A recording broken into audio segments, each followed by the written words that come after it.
Blutbart. Hello and welcome back to another behind-the-scenes toy photography video.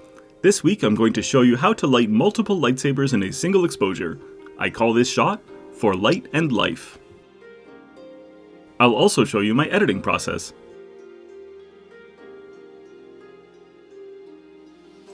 Lightsabers are one of the most iconic parts of the Star Wars franchise, and I've spent the last few years refining and iterating on techniques to light them in camera.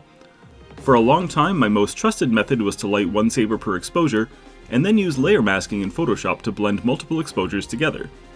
However, I recently made a breakthrough, and for the first time I've managed to light 4 separate lightsabers in one exposure.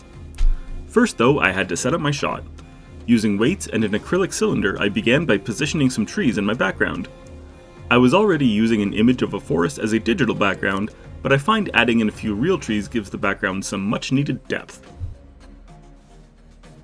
After posing and positioning my Jedi, I filled out the foliage with a few plastic plants and this bit of green ground cover.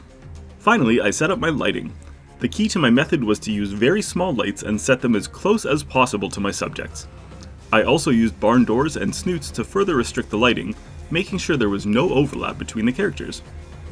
And that's it. It was so simple, I'm not sure how I didn't figure this out years earlier. Sometimes we just get stuck in our ways, I guess. Here's my starting image. Very little editing was needed for this shot.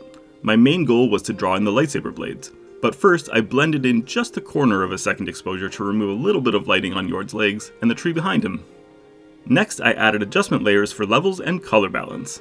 I want to quickly mention that I used my Plo Koon action figure in this shot as a stand-in for the Keldor Jedi Ithia Pan.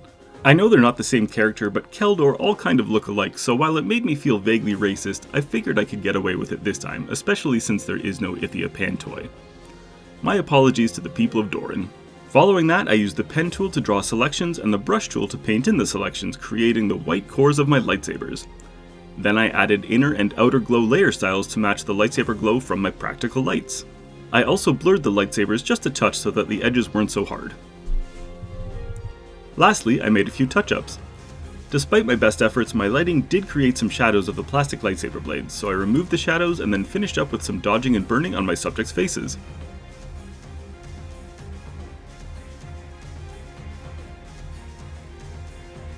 So once again, here's my starting image,